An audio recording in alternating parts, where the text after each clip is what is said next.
23, 501 Main Street at 5:30 PM. Can we stand for the Pledge of Allegiance? I pledge allegiance to the flag of the United States of America and to the republic for which it stands, one nation, under God, indivisible, with liberty and justice for all. I need a roll call. Crenshaw, Here. Walker, Here. Garcia, Altmans, Here. Hellenthal, Andrews, Here. Tillman, Bryant, Here. Greenwald. Here. 6 present, 3 absent. Item number 4 is mayor's correspondence. Friday, October 19th, we have the Great River Players starting their evening out at 7:30 PM with the Headless Horseman of Sleepy Hollow. The cost to get in is $20, and it is at their 17 South 6th Street. They will also be performing on Saturday night at the same time, and then on Sunday at 2 o'clock in the afternoon.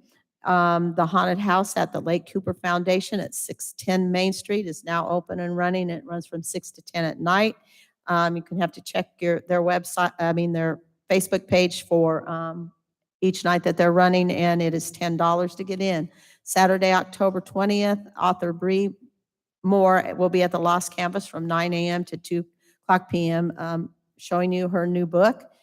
The congressional candidate, Christina Bohannon, will be at the Miller House at 318 North 5th to talk about federal grants for Keokuk and Lee County. The Hidden Tower at 2416 304th Street will be having a car and bike rally, a silent auction, food, drinks, and proceeds will go to the U of I Children's Hospital. The Family Fright Fest will begin at noon to 4 at Rand Park. There's food, drinks, pumpkins, contests, also costume contests, hay rides, and all kinds of fun, and it is a free event. And then L Trains at 11th and Main will be having their 80s night, and it starts at 9:30 p.m. On Sunday, it's not Sunday, it's Friday, October 27th, we will have downtown trick or treat here on our main street, and it is 4 to 7 p.m. Insight from that is bringing the hospital to us will be here along with some of their leaders for the outreach groups, and they will be handing out candy and answering questions for parents and youth in our community. That's a great opportunity to get to know the people that are coming to bring the hospital. They'll be set up right outside here at City Hall and handing out candy. And then on Tuesday, October 31st, that's trick or treat night in Keokuk, and the police will be handing out the candy in the 1400 block at Grand from 5 to 7. So there's lots of Halloween things and lots of things to do. Remember to shop, eat, drink local, and please, more than anything, be the kind. Item number 5 is citizens' request. Do I have someone here from the Declaration Violence Awareness Week? Okay.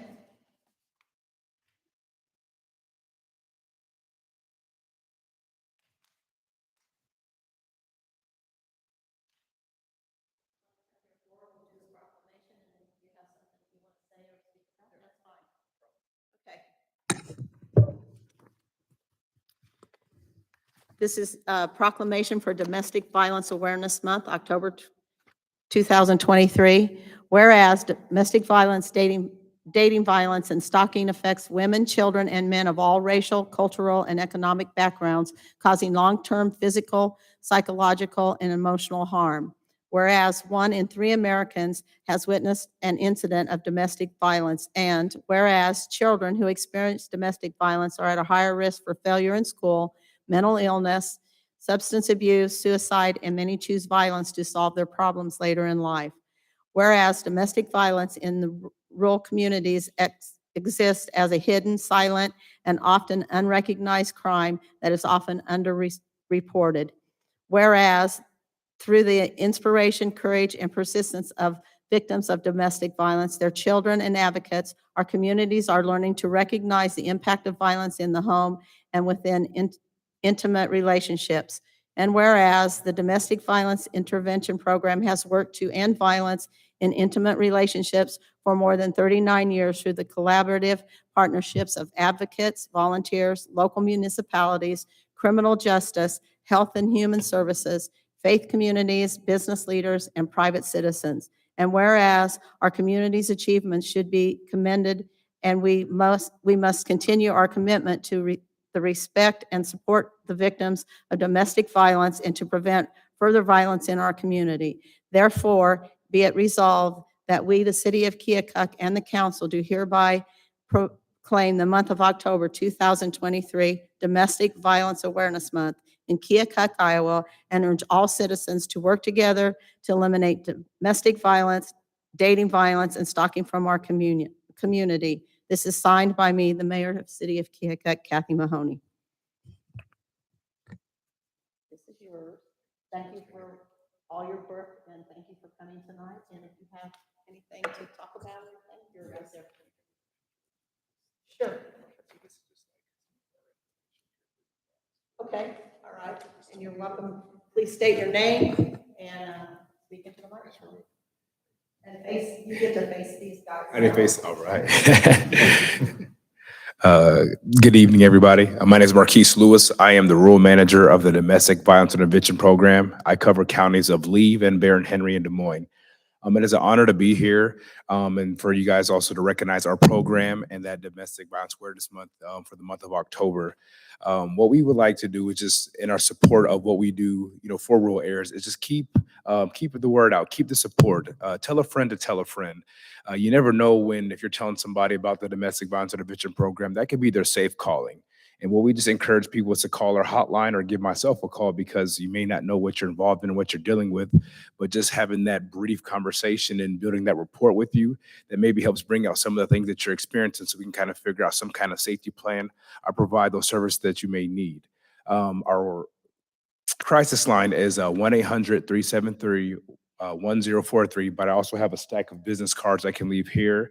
And if you don't mind taking a few and leave them at your, wherever you go or place of work or wherever that may be at. But just like I said, if you can just keep supporting us and just keep putting the word out, and we'll just keep, trying to be the change that we want to see. So thank you. Thank you. Do we have any more citizens' requests? Then we'll move on to item number 6, consent agenda.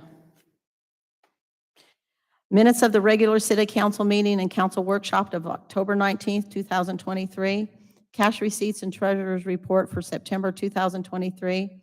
Minutes of the Civil Service Commission of September 30th, 2023. Certified list for candidates for consideration by the Keokuk Police Department. Resolution approving a liquor license for Los Tapatos Restaurant, 706 Main Street, Class C retail alcohol license effective November 1st, 2023, pending fire inspection, and a motion to pay the bills and transfers listed in registers number 5368 through 5369. Do I have a motion to approve the agenda, including the consent agenda? So moved. Second. All those in favor say aye. Aye. All opposed? Item number 7, motion to approve the initial reading of an ordinance amending section 9.36 dealing with stop signs. So moved. Second. Any discussion? Is this a stop sign on the 16th and 17th in Johnson? Yes. My question, there's a lot of construction there now. Are we doing this, when the construction's done, is it still going to be a problem there? Yes. How do we know that? Well, the city, with this construction, approved head-in parking on 16th Street and Johnson Street. So cars are allowed to pull in, head into the curb, back out onto the street. And Public Works talking with Chief Baum, we think it's going to be a concern for accidents and just visibility looking around the corners when you're trying to turn. We think that. Well, you can go over there right now and turn on, and if you pull up to 17th and Johnson and try to look left, you can't see left because there's cars parked head in. When we were on I was on the ZBA when we allowed that, we provided that special, I think it was a special use permit, or was it variance, I can't remember at the time.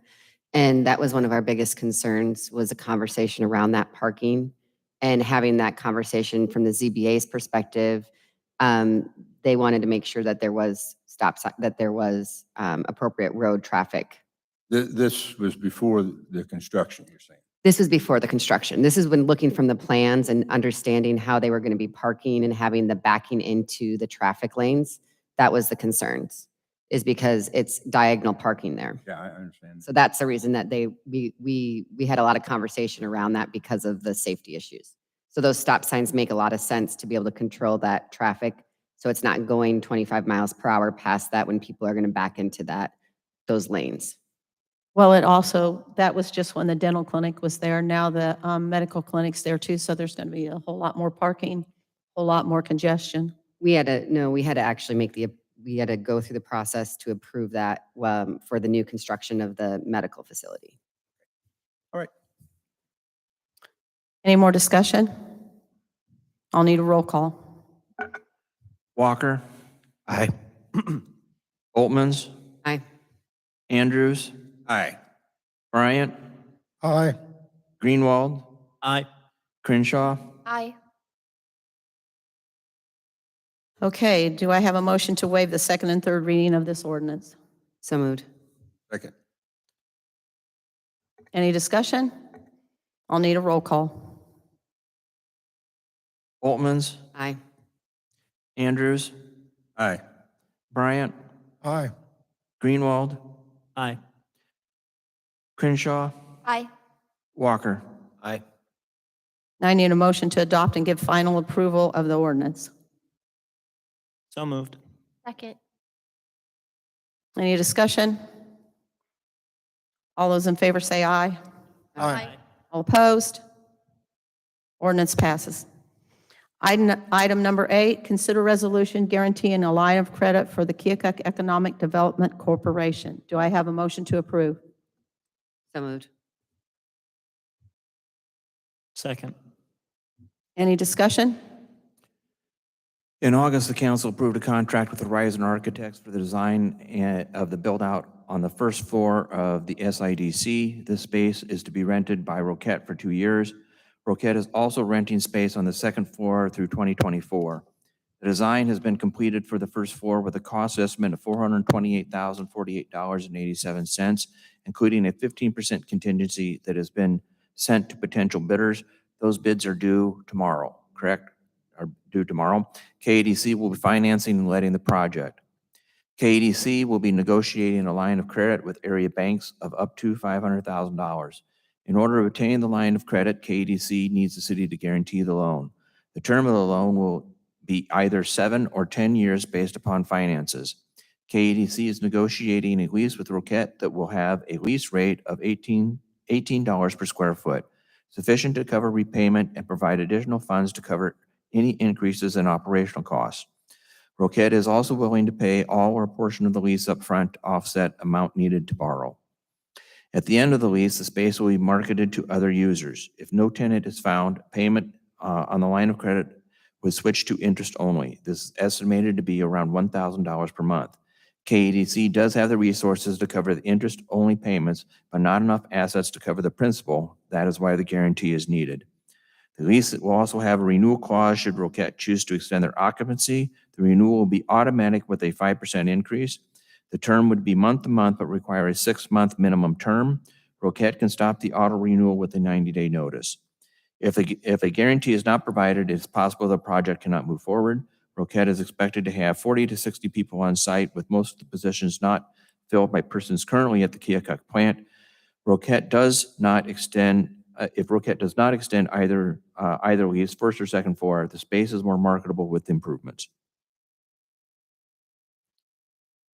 I just want to say that I think it's absolutely critical that we take this opportunity to be able to invest in that property. The city's going to own it for another 14 years.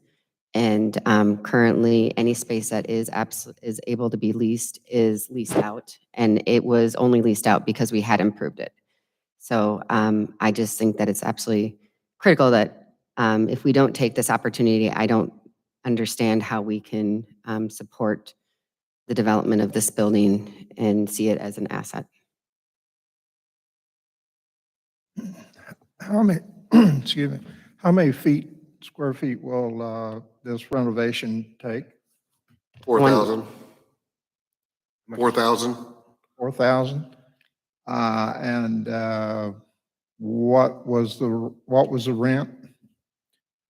Believe it's that adds up to 72,000 per year. How much? 72,000. Okay. But they also are leasing out, what is the part that they're leasing out that's office space currently? Like 2,100 square feet, and that's 24,000 a year. And then we have 6,200 square feet that's being leased by, is it 6,200 square feet that's Freeze-Dried USA? He's still on the, I don't believe it's quite that much. He's got the second floor on the 4-story Yeah. side. And then we have a gentleman that we're going to sign a lease tonight with an organization that's going to take the small lab on the 4th story. And I talked to a gentleman yesterday who's going to, we're going to build out 2 rooms for him on the 3rd floor, and he's going to start leasing November 1st. Or actually November, we'll have the lease agreement on our agenda for the 1st November meeting.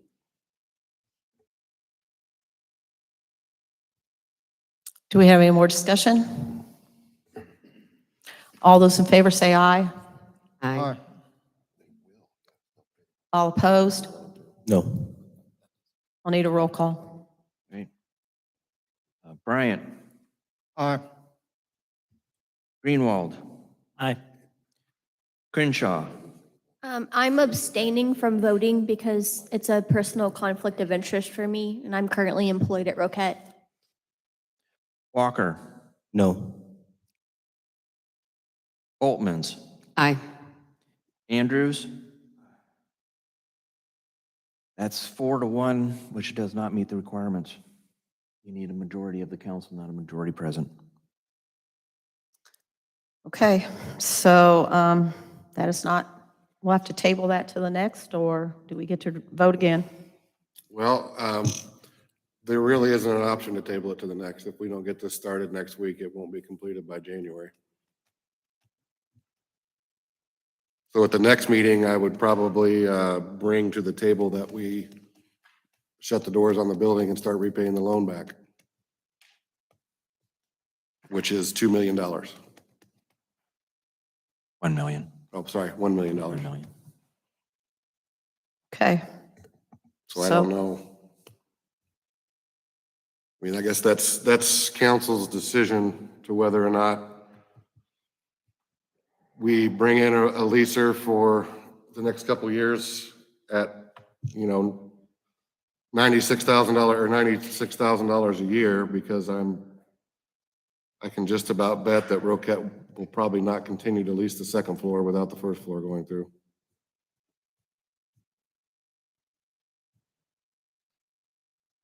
Can I make a motion that the council reconsider this vote? do I have a second?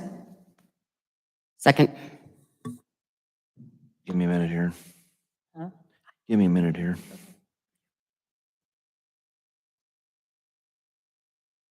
Any more discussion? I guess I've got a question for Councilman Walker. I guess if you could just explain to us your no vote, and we can see sorry? where that, if you could explain to us your reasoning for the no vote? The lease agreement seems a little non-committal, If we're only going to be getting $168,000 after project 2 years, it's hard to justify a $500,000 loan.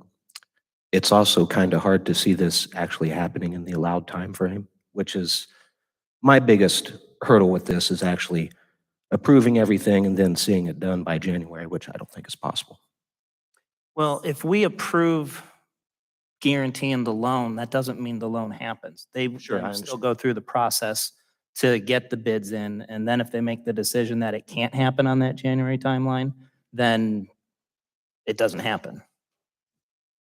Furthermore, the amount of money that we're going to have on the line of credit, so it's a line of credit, we only pay on what's taken out. So Roquette's going to put, the project's estimated at is it, Brian, $425,000?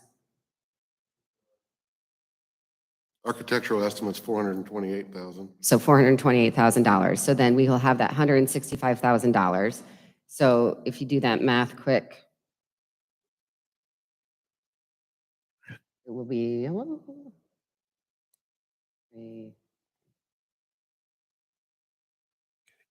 only actually have $263,000 out on that line of credit. And then every single month when they're paying, not when they're paying, but when we're getting the other additional money that we have coming into that building, that's going to be going towards that line of credit as well. So KEDC is not going to take that money and just put it in their coffers. They're going to take the lease money that's coming into them as an organization and putting it to pay that line of credit down at all times.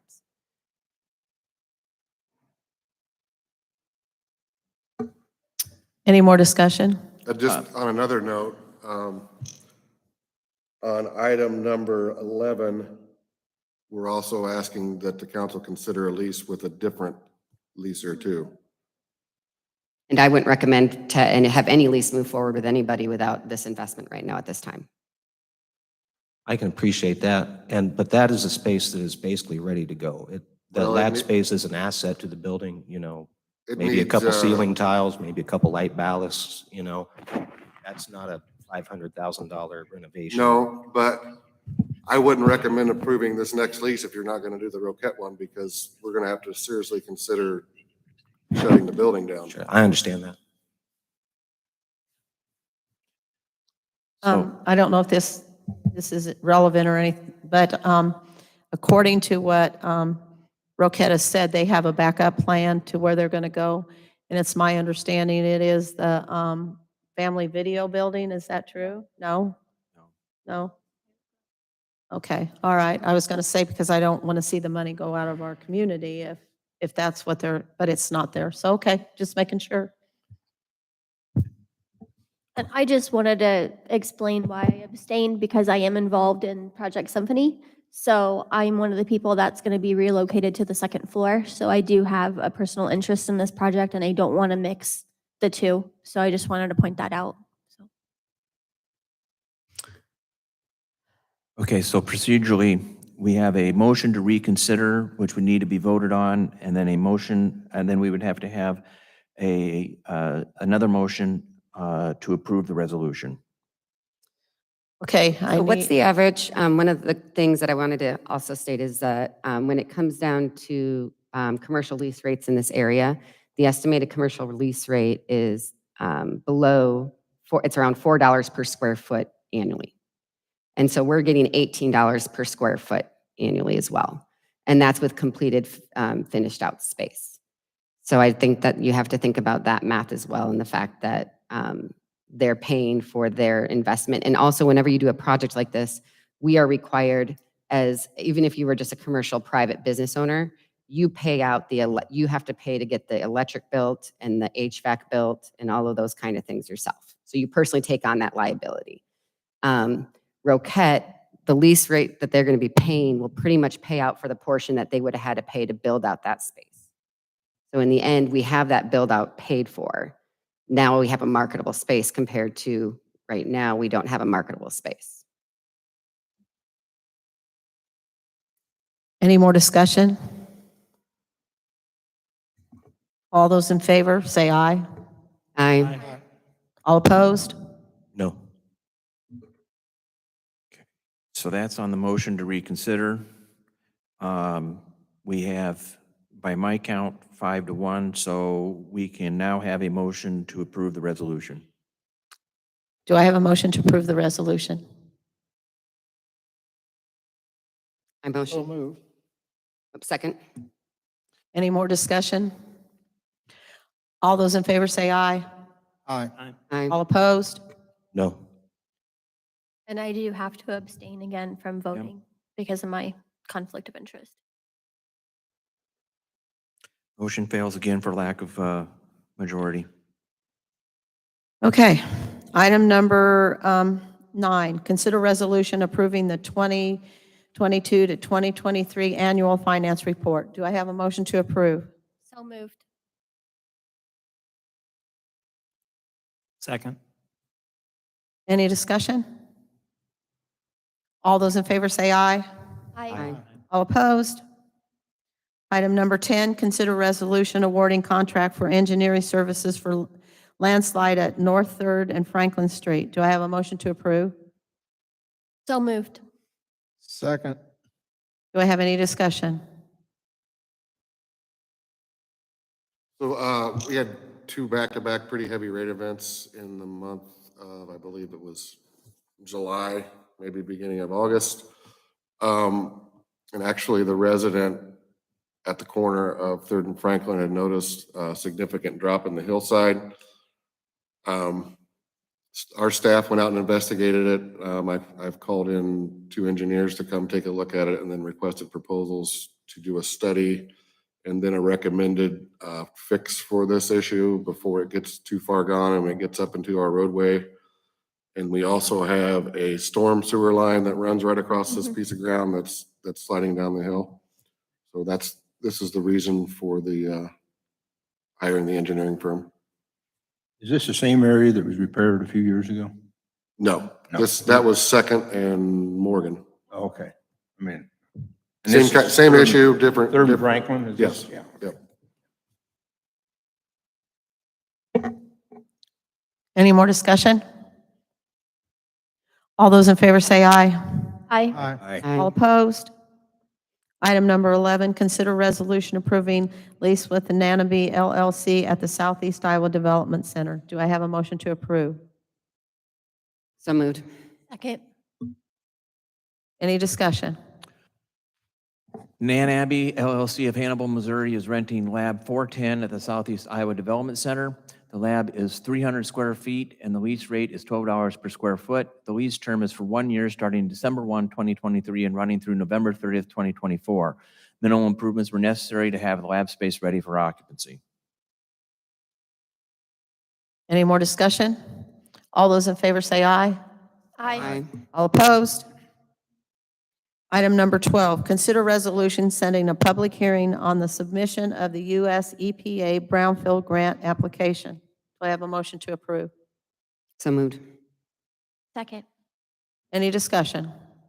A second cleanup grant application is being prepared for submittal to the U.S. EPA. Prior to submittal, a public hearing on the application must be held, and staff recommends November 2nd, 2023 at 5:30 p.m. All those in favor say aye. Aye. Aye. All opposed?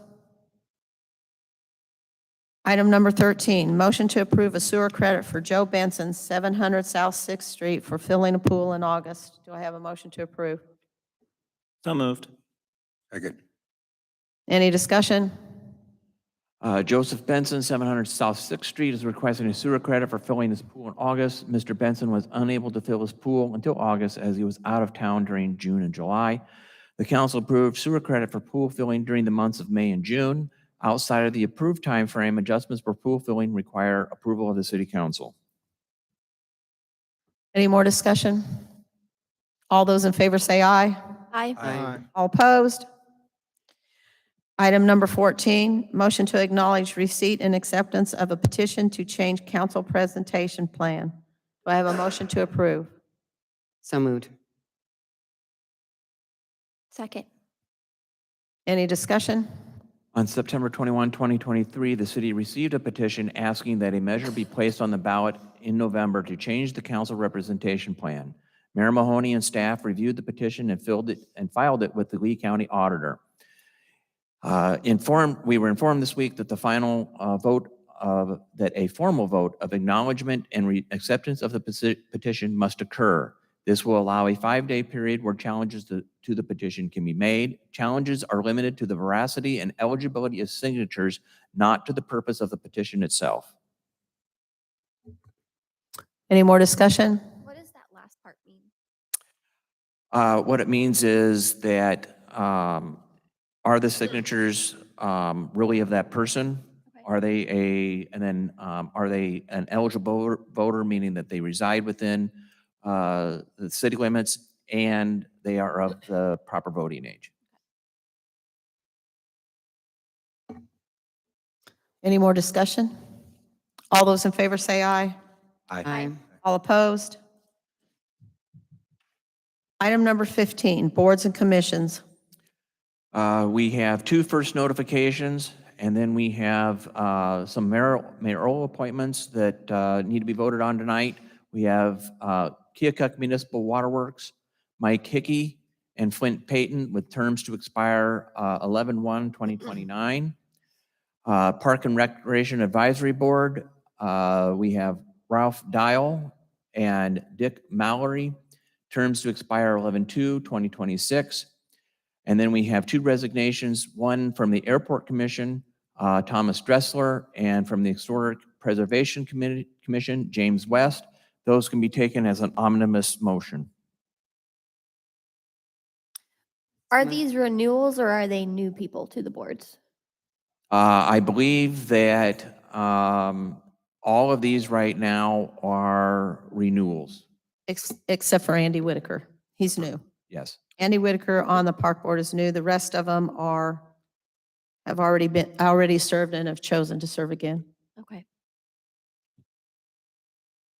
Do I have a motion to approve? So moved. Second. Any discussion? All those in favor say aye. Aye. Aye. All opposed? Do we have any more boards or commissions tonight? Okay, item number 16, council liaison reports.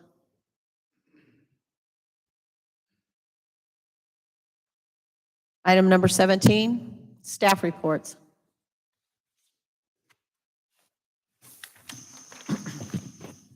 I just wanted to mention that the truck that we purchased a while back is helping us get our sludge under control and working out really well. Things are going well with it. And also that we have started our baseline monitoring report reviews with the industries, and that's going really well too.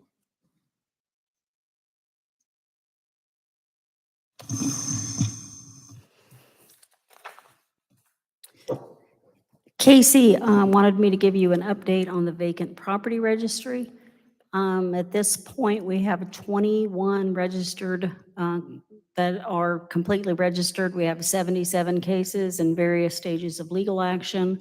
Approximately 17 have building permits that are going through rehab. We have 3 demos per property owners, and then there are 3 properties that were listed for sale that have lapsed and need to register. So approximately 165 are in various stages of progress with letter and verbal communication will be addressed with further action.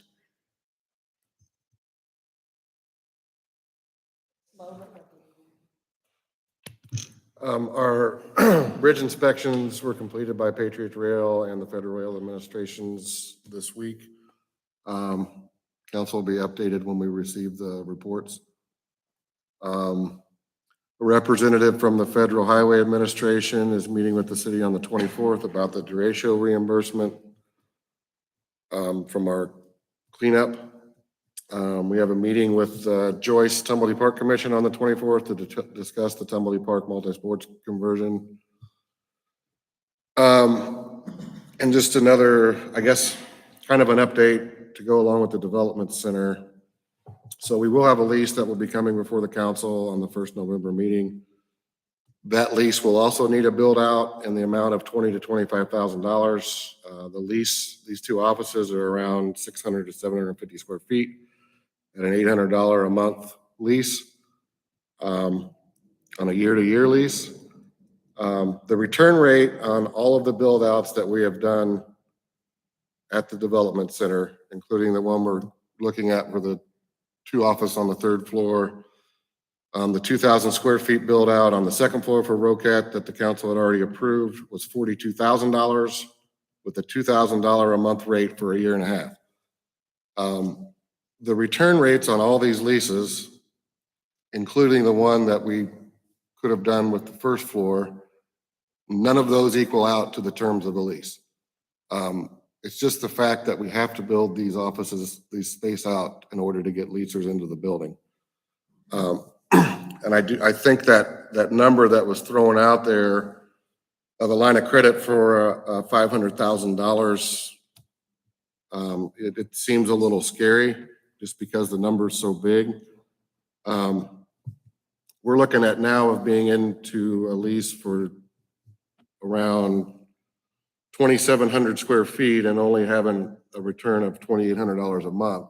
And we're going to be spending $75,000 to do that. So just kind of keep that in mind as we hopefully try to keep the doors open on that. And hopefully we can come up with another way to secure the line of credit to get this, the Roquette lease to go through on the first floor. Update on our damaged fire truck. It has been totaled, and we're currently working with the insurance company to find out what options are available for replacement.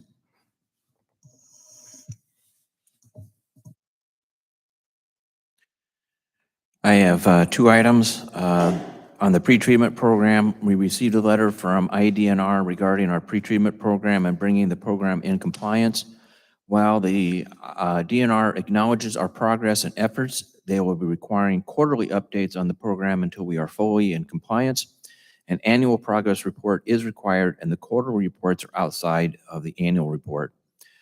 Update on Amjet. The current loan agreement extension expires November 1st. Staff is working with Paul Rules to finalize a new agreement that will pay the principal over 20 months. We're waiting for some financial information so that we can complete the agreement. As the information was not available at the time of this meeting, the loan agreement will be considered on November 2nd. Mr. Ruse has been informed that the agreement must be ready for consideration by that date, or he faces having the loan being called.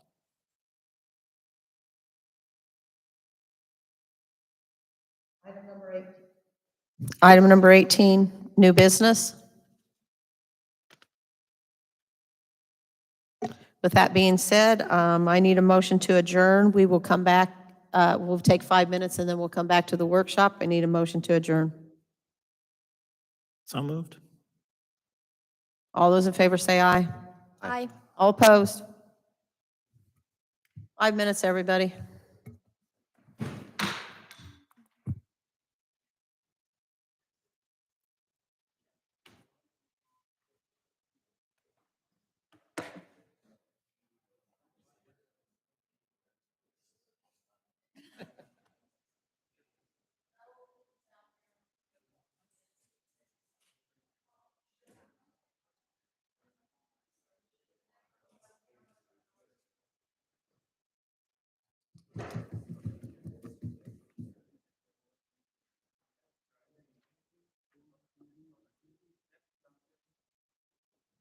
You need somebody to take it?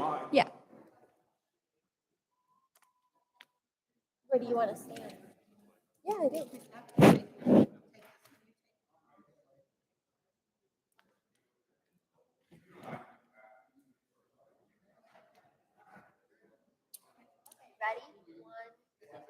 1, 2, 3.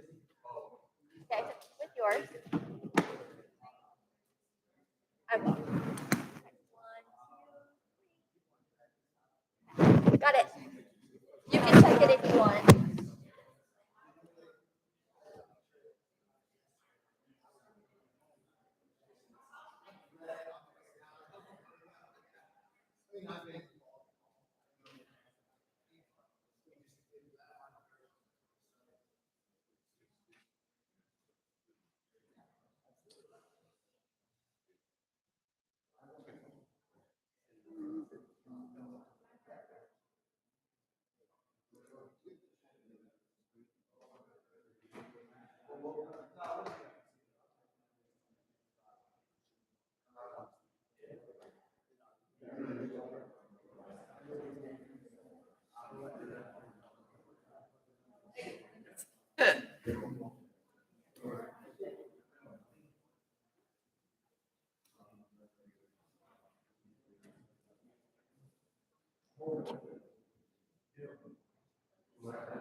Oh, can't put it out there yet. Oh, Piper. Is Scott? Scott.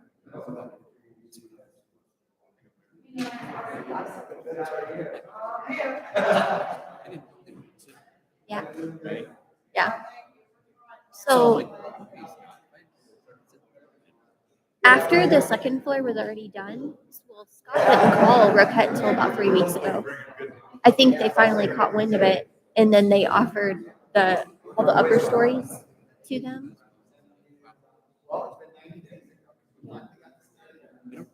I don't,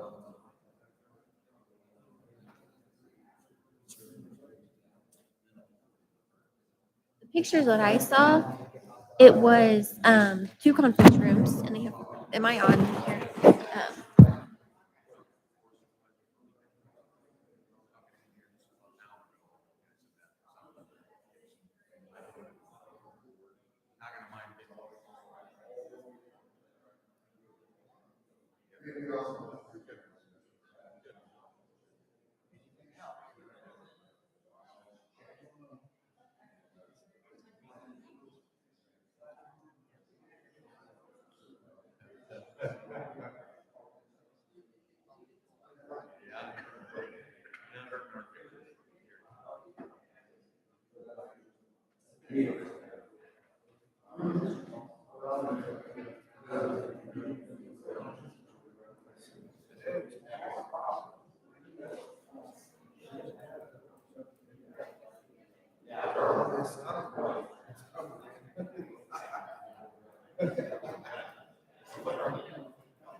I don't. Every right. That's your opinion, that's your opinion. No, that's kind of the way I see it. I'm always on the other side. And everybody looks at you like, that's how it's gotta be. Today I had to send something. It broke my heart, but it did. I'm not saying it's not a good idea. Yeah. But that space, you could just. Then they might, then they might stay there, you know. I understand. I have no problem.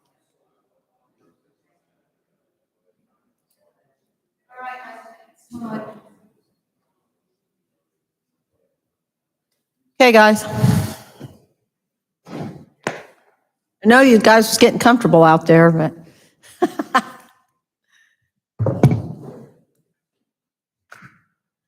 Okay. The call to order the council workshop, October 19th, 2023. The first item on the agenda is the snow emergency ordinance.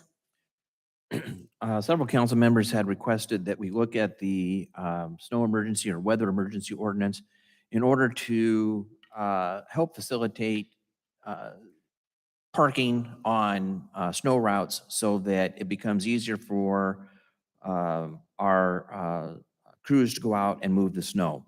One of the difficulties with the current ordinance is that it basically requires the police department to go out and start towing vehicles rather than just providing a fine or a ticket. The other part is that if they were issued a fine or a ticket, that it was difficult then to recover any fees or any fines should they not pay them. So we've done some changes here. First is under director designated. We made it so that the street superintendent, the director of public works, the police chief, or designee of any of the foregoing can provide for calling the snow emergency. That allows some flexibility. What I'll tell you is probably there's going to be a lot of consultation between the three before they call that. We then made it so that the no parking zones are defined in a section B of the following chapter and shall be along snow emergency routes as designated by resolution of the city council. So it makes it easier for the council to designate the snow routes. It doesn't have to be something within an ordinance. They can just do it by resolution. And what we've done when I get to the protocols is we've made some changes on what side of the street they park on based upon the actual date. Under notifications, we will announce it on radio, on TV, through available social media, and we'll send it to the newspaper, even though it won't help with their publication times, but they can also get it on their Facebook page as well. The next change, it comes under the violations. So instead of a uniform traffic citation, we make it a violation of this section is a scheduled violation and subject up to $25. So it's a civil fine, not a uniform traffic. Omitted violations may be charged upon a simple notice of a fine of $25 payable at the office of the city clerk. If such fine is not paid within 3 business days, a complaint may be filed as provided by the Code of Iowa. The scheduled fine shall be increased by $5 if it is not paid within 30 days of the date upon which the violation occurs.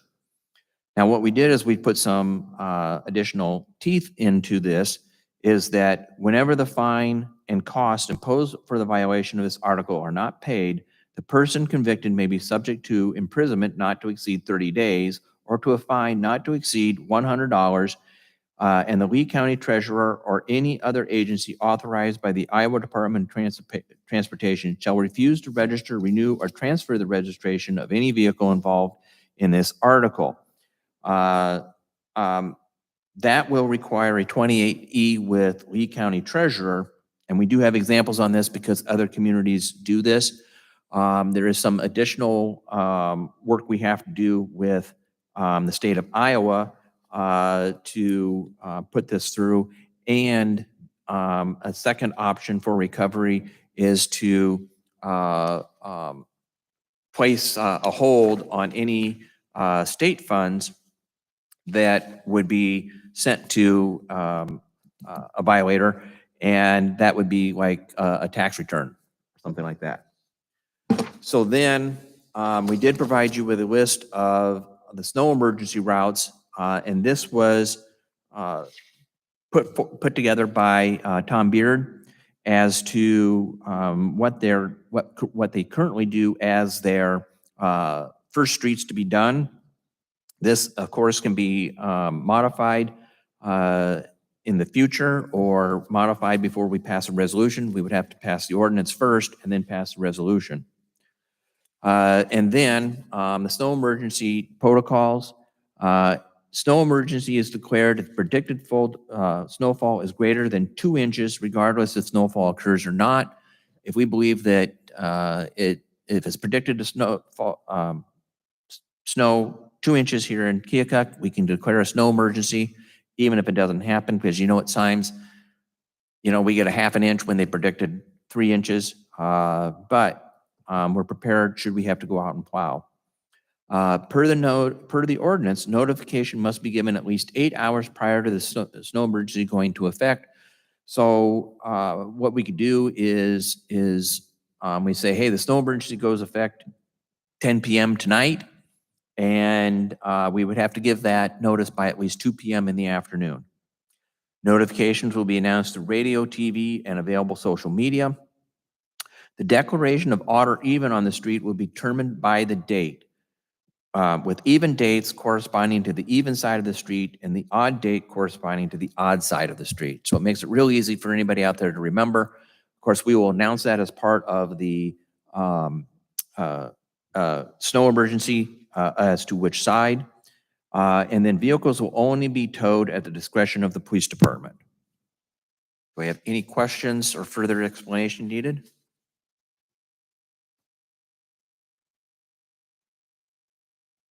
Okay, staff will bring it forward for the first reading at the next council meeting. Moving on to item number 2, Bristola report, and I believe the gentlemen are here to talk to us.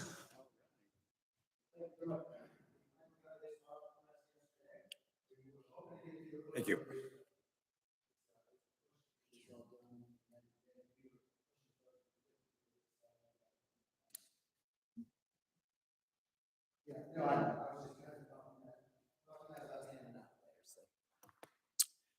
For anybody that doesn't recall, my name is Jared Burma, owner, CEO of Bristola. This is a feasibility study for the wastewater treatment plant to upgrade and take in outside feedstock to produce renewable natural gas. So what we had done in the last workshop, it would have been about 90 days ago, was asked for 90 days of exclusivity to study this project, understand the potential, and to see if it was worth the CapEx, or your capital investment that we would need to make into the city's wastewater treatment plant to make this a viable project. In summary, we feel this project is extremely valuable. We would really like to move forward, and we can walk through this a little bit. I'm going to talk about a little bit of the highlights on this, but wanted to kind of give you the overall. So that way the direction is clear. We're interested in moving this forward. We're asking for the city to read it, understand it, and give us their blessing on moving forward if interested, and how that works going forward. But just to give a little background, the wastewater treatment plant has 4 anaerobic digesters currently, 2 of which were not being used to its fullest potential due to the ADM shutdown. So we had reached out to Tom, asked him if we could take a tour of the facility, looked at it. And through my work, we've been in the AD industry all across the United States. We decided that this would make a good project to bring in outside food substrates to co-digest with biosolids that are already going on at the plant to increase the RNG production for the county, the area. We know there's a major shortage of natural gas in the area. This is going to be a big contributor to that. Not to mention it's green, renewable energy. We're also proposing we're going to capture all the CO2 generated there, sell all of the sludge, the biosolids that Tom has to handle now, and do a lot of upgrades to the facility under our dime. So no cost to the city. And the caveat that we expect that the city would get a approximate $250,000 revenue from a royalty each year. Could go a little bit more, might be a little bit less based on our renewable gas sales. We have Daniel with Liberty Utilities, who is the Liberty utility line provider. They did the study on where the gas line would need to go, where it's going to connect. He can talk to you guys a little bit about that. Pretty simple, pretty straightforward, very a non-invasive project, runs right down the side of the main road and up and under along the railroad track a little bit. And not a huge issue. That was one of our concerns. It's kind of a tight landlocked area. How do we get the gas out of there? That was a big issue for us. So, during this study, obviously we uncovered a few challenges that we consider them challenges. There's nothing that are major setbacks. I think the biggest thing that we would like the city to consider, or whoever is in charge of that, would be a way to help with capturing some suspended lime before it gets to the wastewater treatment plant. I think that's been a discussion multiple times. The biosolids are not supposed to be white. If you look in Appendix C, there's some biosolids back there. They shouldn't be white, and it's hard to generate revenue or gas from heavily changed with suspended lime. That is something that we can discuss. That was one of the challenges. We studied a few ways maybe to be able to help with that. The other was, the capacity. I know, Tom, there's a few that weren't being used, but we also think that we studied it. We can actually take the digesters and increase them up. So if the city was to bring in new residents, new businesses, and you needed more capacity, we can actually add on to the concrete digesters on the limited space we have and almost double, triple, quadruple the capacity availability down there, which we would love to do because that means we're making more gas. But the footprint of the wastewater plant was a concern of ours because it was very tight with the river, the railroad tracks, and the in and out access. I know Shelley had asked about the trucks traffic coming in and out. So it's going to be about 30 loads a day coming in. We didn't really designate it what we would think would be the truck route per se. We would leave that open to the city. You guys could tell us the best route that you think would be coming in there. From the traffic we've seen with Roquette in the area and the truck traffic already, I don't think it's going to be a huge setback or issue for the city to consider that. If there's a special route that we can take, we're open to that.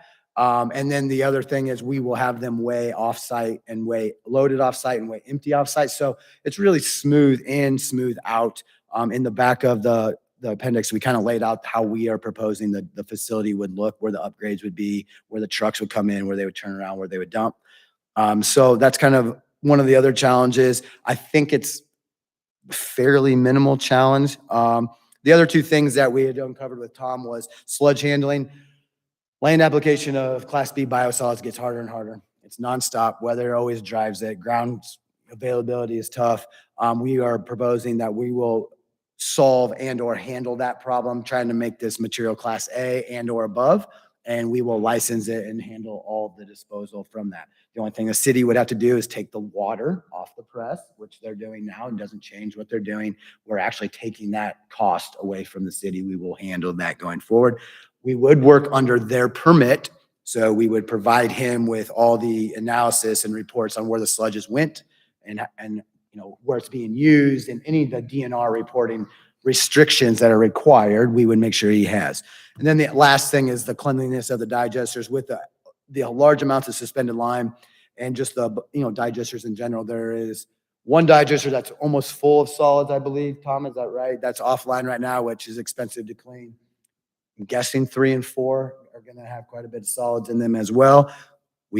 That's included in our proposal in our project to get those clean, get new roofs on them, get new gas offtake on them, and all of this stuff that goes along with it. We went out and found all of the feedstock within about a 50 to 100 mile radius. So it's all local things that are coming in, from extra manure to DAF, starch, trap grease, egg wash water, flour water, sugar water. And what that does is it just helps the bugs generate more activity and produce more gas commingled with biosolids. And so the gas production really goes up. I mean, it makes it a very, very valuable project for us and makes us a project that we would be willing to put our money into from a CapEx standpoint. The total project is cost on page 11. It's a substantial amount of upgrades that we're going to be doing for the city. Really nothing out of pocket for the city. And if for some reason we decided that we're going to walk away from it, you guys are left with $13 million upgrade that didn't cost you guys anything. So, we wouldn't be willing to do that if we didn't strongly believe that we can, make this work, be a great asset to the community and a great partner for the county and surrounding areas. So, it's a very large investment that we're willing to put into the city of Keokuk and this wastewater plant. It doesn't change anything that Tom and his staff is doing. We manage the digesters, we run the gas production. So we're not increasing their workload. We're decreasing it a little bit, but we're not taking jobs away. We're not doing any of that. We will supply our own staff to manage this side of the wastewater plant. And there's the maintenance costs that we're willing to basically put in each year, almost $5 million of maintenance costs onto this system. That's in our model. That doesn't come out of the city's pocket. That's us. So that's kind of, we went through some basic engineering on this site, figured out, we will do a carbon intensity score currently.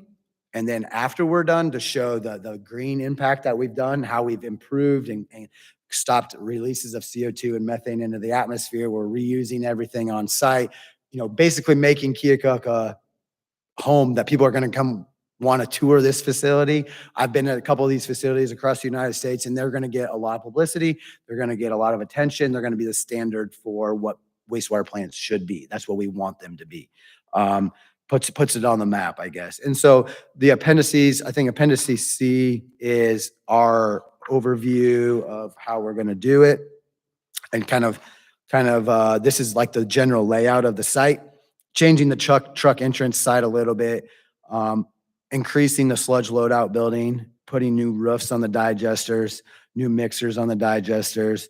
We are also going to, after looking, we are going to change out all of the presses. I think you guys actually had a feasibility study done on putting in a new belt press. So we are actually going to take all that out of the cities and put new stuff in. You can see how old they are. They are on page 21. That part of the building's pretty rough. That all get gutted and new presses put in there. That is how you get dry sludge. The offload site, a lot of times that's a concern for people because when you're bringing in substrates, they create a vector attraction, flies, odor. We will have it completely enclosed with a carbon scrubber. So the trucks will offload inside a closed building. And all the atmosphere will be, inside that building will be scrubbed prior to going outside. So extremely limited additional odor. If not, it might be even reduced odor from the wastewater plant. That is the 4 pictures there, just kind of showing where the new offload site would be. And then the gas control building and CO2 upgrader would kind of be where we're proposing it, where the maintenance building is currently. Basically taking that maintenance building and making it bigger, giving these guys enough room, basically a new maintenance area. We're not taking anything away from them. We're just adding on to that building and expanding it a little bit to make it a large enough for where they have enough room for what they need from a maintenance standpoint. But then we can put all of our computers, our gas upgrader and everything inside there. There's some pictures of the roofs. You can see, they're in dire need. Basically, that's all going to get ripped out, new roofs put on, and gas collection system. And like I said, on page 21 is the presses. We will look to reuse the current boilers that are on site if they will be efficient. If they're not efficient enough to keep up with our digesters, because we got to keep them at proper heat, we will add actually boilers into this pro forma as well. So, yeah, I think there's some definitions in the back. I've said a lot of words. I know, I apologize. I've been doing it a long time, but it kind of just explains what I was talking about. But like I said, we feel really strongly about the project. We know we've been in contact with Liberty. It's a doable project. They got the gas pipeline study done. Everything's teed up. So what we're here asking tonight, review, understand it. But at the end of the day, we're asking to enter into an LOI with the city, and then to work through, the contracts and all of those kinds of terms and conditions and everything. But we're excited to get moving forward on it. It doesn't cost the city any money. It's actually a generator of revenue for you guys on a royalty. We don't see too many downfalls on it, but this is why we're here. So we're open to questions, comments, concerns at this time. How many estimated jobs do you expect to be created?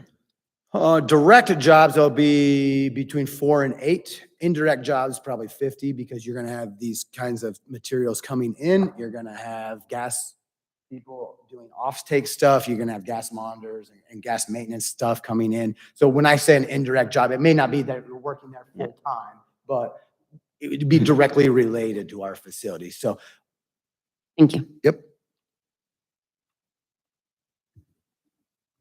I think we've had problems down there with the truck route when the river floods, right?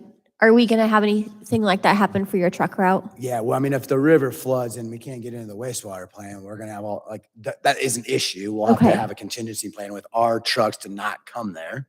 So yeah, that definitely, I'm guessing if the road's flooded, the wastewater plant's flooded? No, not necessarily, okay.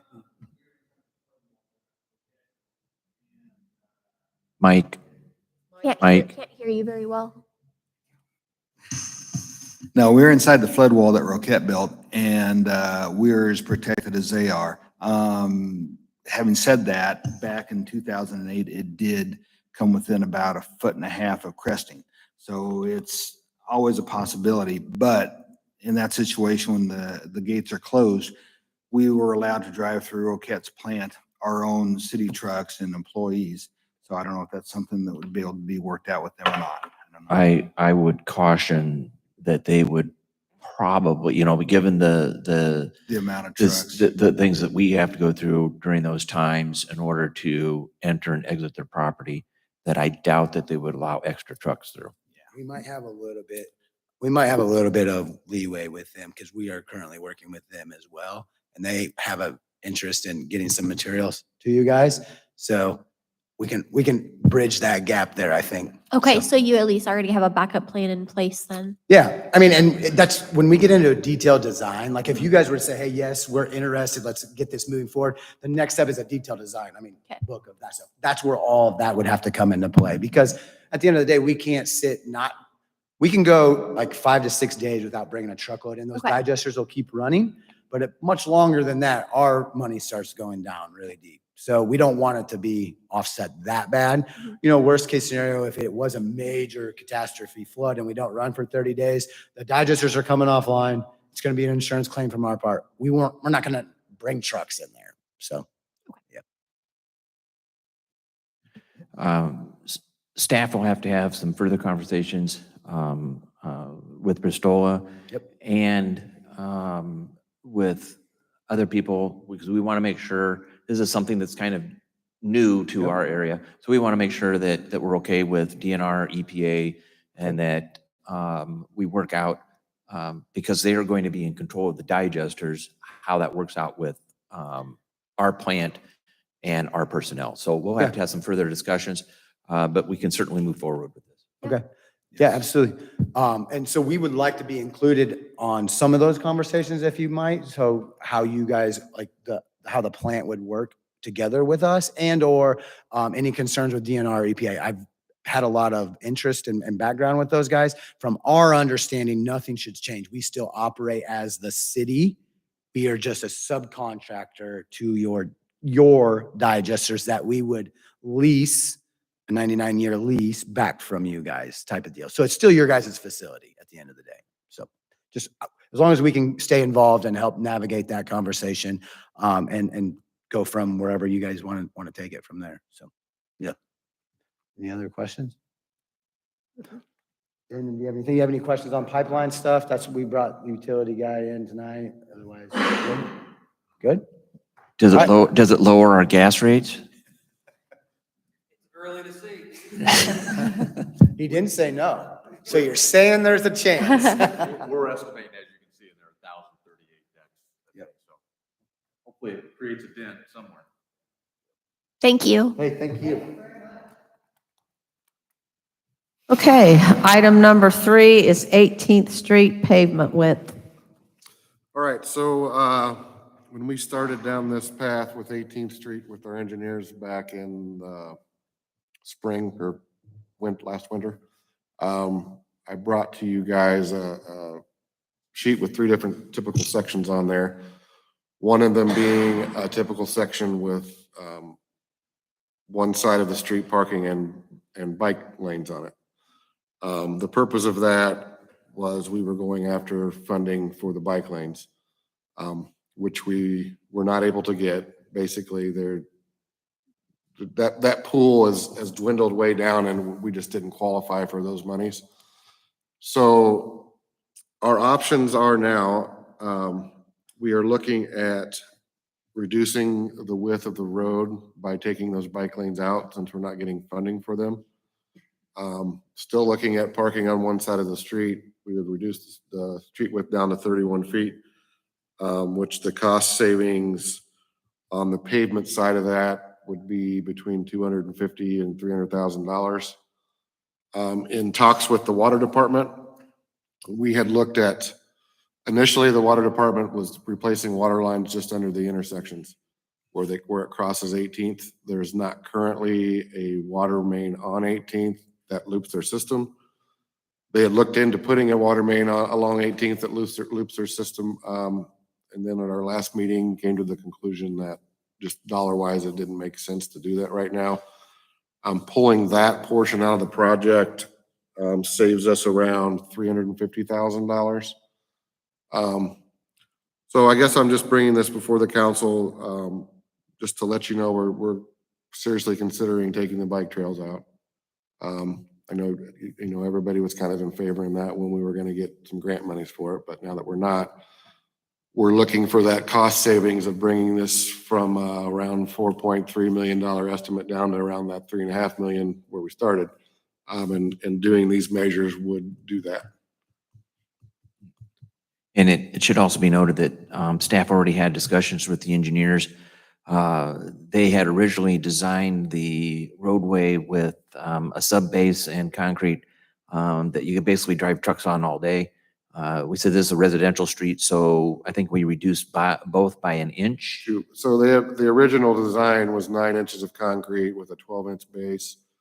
We reduced to 7 inches of concrete with a 6-inch base for a standardized residential street. So that'll save on both the sub-base and the concrete as well. So any comments or questions or? I think it's understandable to have to sacrifice the bike lanes. We have to make this project come within hopefully a reasonable price range. So appreciate the work. Any more discussion? Okay, item number 4, business registration. So a couple of years ago, we presented a business registration to the city council. There was discussion regarding fees. Council wanted some changes. This document doesn't have any changes. I thought maybe code revision, we could meet, discuss this a little further. But I just wanted to see if there was interest moving forward with this with the council before we did. Can you refresh us all on what this topic is? Because it has been a couple of years at this point. And It's been quite some time. Mainly what the business registration would do is that we would ensure, that the structure or the business is in an approved zoning district. Their life safety, egress, fire extinguishers, fire load, that type of thing would be inspected by the fire department.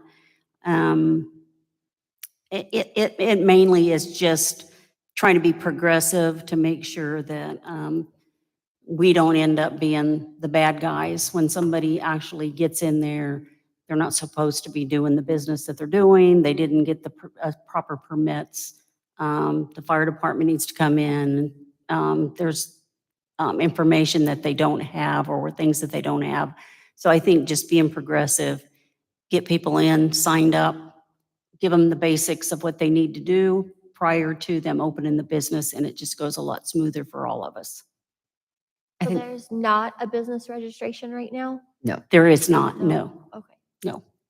And we have, anytime you see a new business come to town, it's exciting. But a lot of times I or the fire department or Casey end up, having to come around on the back end and send in a letter or something else, that they've done something that needed to be addressed. And I would prefer that we just get it done before they open, and it would just be an easier process for all of us. So this could be like a more efficient communicative tool that could help them before it gets too Correct. far and then something happens and they can't do it. That's correct. I know that some of the businesses were, they were not in favor of a fee. That I'm not, that's not something that I'm really worried about. I mean, I'm assuming that there will be some type of a fee. But that can just be rolled into something that the fire department maybe there was going to be a fee to begin with on some type of a life safety inspection, that can just be rolled into that. So I think it's absolutely critical if we're going to start doing these processes that they're extremely transparent and that all of the paperwork is online for the businesses to access. So for instance, if there's a fire inspection, that they know exactly what needs to happen. Most other cities have all that information very clearly stated so that when the fire inspection happens, then it's very clear that this is a checklist. This is what you need to have done. Yeah. So that would actually, yes, I do have an application. I didn't include that we had presented before. Like I said, we can do code revision if the council wants to just have, like I said, the committee take a look at it, go through the application. But yes, it would have, phone numbers for the health department, any zoning classifications or information that they would need, life safety, the number of exits, making sure your exits are clear. So on and so forth. Just basic information that I think would be helpful for all of us. And I don't know, Gabe, if you have something you'd like to add? Yeah, the main thing is we've noticed there's people that are opening business and we know nothing about it. That's another reason we want to try and capture before they get started. We've drove by and says, okay, where'd that business come from? Where'd this one come from? We're not even aware they were going to open for business, and this just gives us a way of finding out before they actually open the doors. Also, I think on remodel projects, you're charging for the permits to actually do the work. So a lot of them are skipping out on that part of it too. But it is nice to know that they are in our community, how we can contact them. We can put it in dispatch if we do have an emergency for a key holder or anything like that. But if they don't even let us know that they're coming to town, we have no knowledge of who they are or how to contact them. Pam, does the new incoming software that you guys are putting together have a module for a business registration? I will have to actually look. We can actually pay for any type of form. You get up to 3 forms that are actually, that the company actually builds. They can actually, I will check to see if they've actually got like just a basic form that we can use. But yes, we should be able to use something like that. That shouldn't be a problem. I would like to, on our next budget, go ahead and get the portion of it that people can pay online. That's a little cumbersome, where they actually have to either come in and or send a check or something. So it'd be nice if they could just go ahead and pay online. I think that was 1,000 or 2,000. I don't recall what that was, but I will make sure that's in the budget next year. It says on here that some businesses may be exempt. So what would an example be for an exempt one? Honestly, I don't know what Okay. that was. That was just part of it. And I looked at that, and there was a section in the code that actually had some businesses that's already specified in there. So I'm thinking that that was possibly what it was referring to, but it's been a while since, like I said, since we had brought this to the council. So honestly, I don't know any other thing that would be exempt by the state, but I would make sure I double checked. Okay. Since that information was in there, it's specifically calling for something.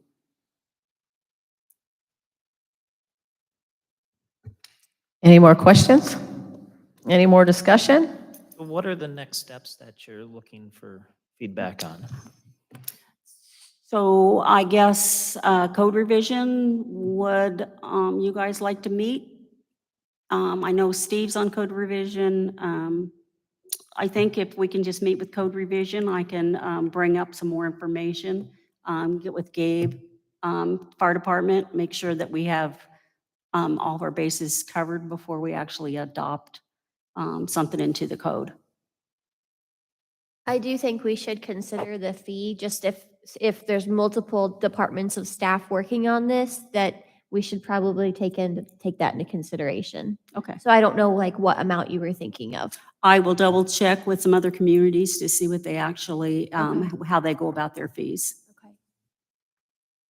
So it sounds like a workshop after the code revision when you have a rough draft to present. Yes, yes, we will set that up and then we'll bring something back to you. Sounds good. So this is just new businesses, or will we be inspecting our businesses at the beginning, or other businesses at any time that are already up and running, or is it just new? No, this would be actual, all businesses. Okay. So new businesses would actually, I believe that states it in there that all businesses would be inspected. It does say we have to pick a date. Yes, we would pick a After- date. Yeah, after the uh, ordinance yeah. is enacted, then we pick a date for them to register by. Yep. Is what it says. And I think we'll go ahead and just have them register. And at that point, the fire department, we can actually schedule just the life safety inspection that the fire department can go through. So they can go ahead and receive the registration. And then as part of the registration, the fire department can sign off on the life safety part of it, just to make sure their extinguishers, their fire load, exits, anything of that nature would be covered. Okay, anybody else? Thanks, everybody. With that being said, we can all go home. Meeting's adjourned. He's the bill.